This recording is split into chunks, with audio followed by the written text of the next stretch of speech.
Bonjour, aujourd'hui nouveau hors-série, c'est la Saint-Valentin, on va parler des shoujo. Oui, comme tous les grands youtubeurs, je fais des intros à rallonge et sans aucun rapport.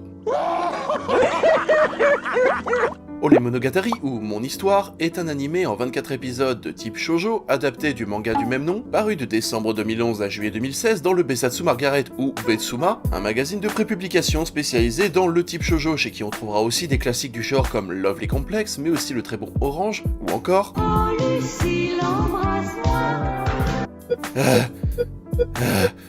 Plus jamais.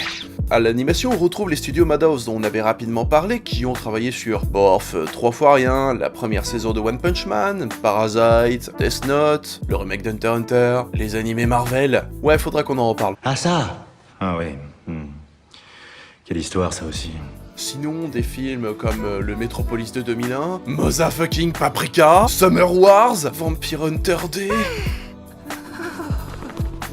Au dessin, on retrouve Haruko, une dessinatrice à petit succès, encadrée par Kawahara Kazune, une scénariste reconnue dans le domaine du style shoujo, pour par exemple Cocody Beaut ou Aozolayel, un amour en fanfare. Ah, dégagez! Bref. Tsunakawa est un étudiant discret, intelligent, beau gosse et qui ne s'intéresse pas à l'amour. Et ça tombe bien parce que c'est un personnage secondaire, puisque c'est son meilleur ami Takeo, notre héros, qui est tout l'opposé. Bien qu'étant une véritable force de la nature et un sportif accompli, notre colosse est pauvre en amour et voit plutôt les filles tourner autour de son ami d'enfance Tsunakawa. Mais un jour, alors qu'il est en route pour l'école, beaucoup trop de scénars qui commencent comme ça, Takeo vient au secours de Yamato qui, chose alors impensable pour lui, tombera amoureuse de lui plutôt que de son meilleur ami. Le dessin, bien que peu original, est assez efficace, on distingue des persos variés, de différentes tranches d'âge et le tout est assez homogène. L'animation est évidemment de qualité, surtout pour les passages d'action car, oui, il y en a fréquemment malgré le fait que ça soit une romance, et pourtant il y a pas mal de coquilles qui détonnent. Des synchros labiales qui partent aux fraises, aux animations de course un peu gênantes en passant par des pensées omniprésentes dans les dialogues qui envahissent l'écran, sympa pour les sous-titres d'ailleurs, donc c'est bon mais loin d'être excellent. Les romances, on va pas se mentir, c'est souvent assez limité, la plupart du temps en milieu scolaire, et quand ça part pas en harem, où le seul souci du perso principal c'est finalement l'embarras du choix dans une liste de clichés, bah on regarde deux coincés passer une saison entière à se tourner autour. Comment vais-je lui dire? Si seulement. Scénario. Et là, sans crever des plafonds d'originalité, ben ça arrive à être rafraîchissant. Au moins la relation s'établit très tôt, ils déclarent leurs sentiments genre à l'épisode 3 et roulent les jeunesses. Ok, j'ai pris un demi-siècle avec cette expression, mais l'idée est là. On suit plus l'épanouissement et le développement de Takeo dans son couple, les épreuves qu'ils rencontrent ensemble, et rien que ça, c'est bien plus frais et réaliste que ce qu'on voit d'habitude.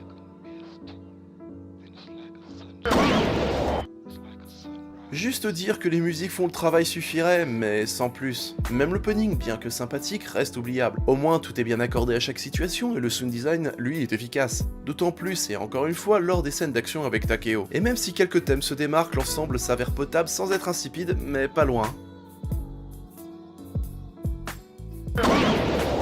Le travail sur les personnages est un point important et d'autant plus dans le développement d'une romance. Par exemple, Takeo est viril, foncièrement bon, puissant, et pourtant n'a pas tout pour lui. Ok, il n'est pas très malin, et surtout, il n'a pas de chance en amour et fait avec. Quand Yamato fait son apparition, il ne conçoit pas qu'une fille puisse vraiment l'aimer jusqu'à ce qu'on le lui mette sous le nez. Certes, elle peut paraître un peu niaise et simplette, mais est avant tout sincère et passionnée. Ensemble, ils vont se découvrir doucement l'un l'autre, par exemple leurs défauts sans trop s'y attarder, mais aussi cette notion du nous qui naît doucement dans un couple qui s'épanouit. Tsunakawa, lui, bien que distant, reste avant tout honnête et observateur.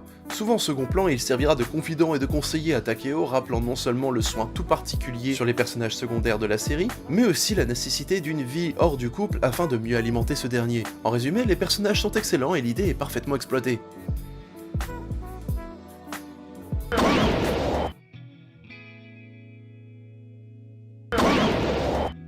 Mon Histoire fait partie de... Non, c'est trop bizarre dit comme ça. Ole Monogatari fait partie de ces rares romances auxquelles on adhère sans forcément apprécier le genre. Et même si le tout est entrecoupé de passages d'action surpuissantes et héroïques de Takeo, d'aucuns diront que c'est afin de distraire les bourrins moyens tels que moi.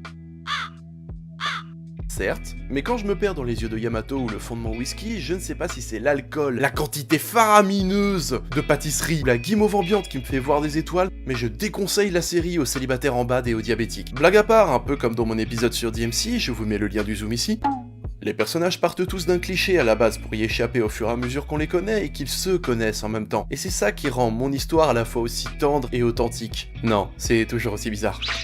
On peut retrouver des romances dans les animés qui ne sont pas forcément dédiés à ce sujet, et qui pourtant réussissent parfois mieux que ceux qui le sont à l'origine. Néanmoins, Nodame Cantabile s'en sort très bien avec sa thématique autour de la musique. Et on en a déjà parlé, mais Kaguya-sama Love is War sort très bien son épingle du jeu, transformant l'amour en véritable conflit stratégique. Ah, non! Non! Dégage! Non! Je...